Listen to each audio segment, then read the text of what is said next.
Le 8 mars prochain, c'est la journée internationale de lutte pour les droits des femmes et des personnes LGBT. Cette année, plus que jamais, on doit en faire une date de mobilisation gigantesque contre l'extrême droite et contre les politiques réactionnaires.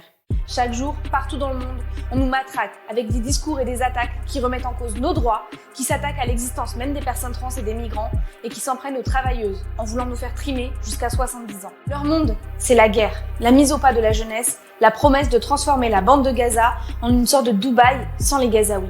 Aujourd'hui, c'est Trump aux États-Unis, Milei en Argentine, Meloni en Italie, Orban en Hongrie, mais demain, on sait tous que ça peut être la France. Pour y faire face et pour trouver une issue progressiste à la crise économique, sociale et géopolitique, ce n'est pas sur nos gouvernements qu'on va pouvoir compter.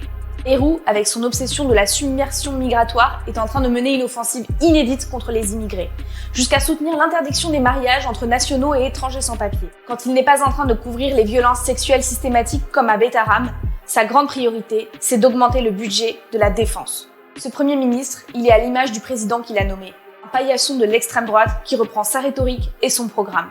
Et ce n'est pas non plus sur la gauche institutionnelle qu'on peut compter. En juin dernier, on nous a demandé de se mobiliser pour faire barrage. Mais alors que les offensives contre nos droits pleuvent, les organisations de la gauche nous proposent d'attendre les prochaines élections. Ils prioriseront toujours la stabilité d'un régime à bout de souffle sur le renversement, une bonne fois pour toutes, d'un système dirigé contre l'intérêt de la majorité. Pourtant, on a la force pour faire face à l'extrême droite et à Macron. Souvenez-vous du 8 mars 2023, en plein cœur de la lutte contre la réforme des retraites. On a été des centaines de milliers à battre le pavé pour notre futur. Souvenez-vous de la force qu'on a déployée le 5 mai quand on a dit non à la transphobie en se mobilisant dans plus de 50 villes de France et de Belgique. Mais pour que toute cette force, toute cette énergie, elle soit pas canalisée dans les mains d'une poignée de parlementaires, on doit se donner les moyens de construire un mouvement féministe auto-organisé et indépendant de l'État.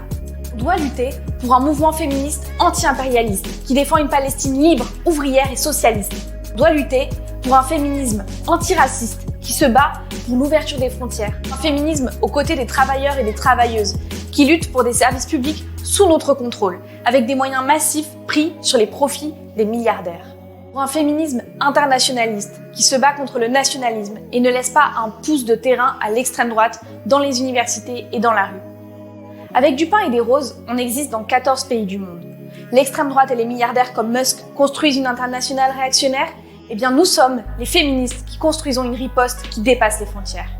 La lutte contre l'extrême droite et pour une autre société, on va la défendre dans nos cortèges, simultanément, à Paris, Marseille, Toulouse, Rennes, Lyon, Bordeaux, Montpellier, mais aussi à Barcelone, New York, Berlin, Rome, Buenos Aires ou Mexico.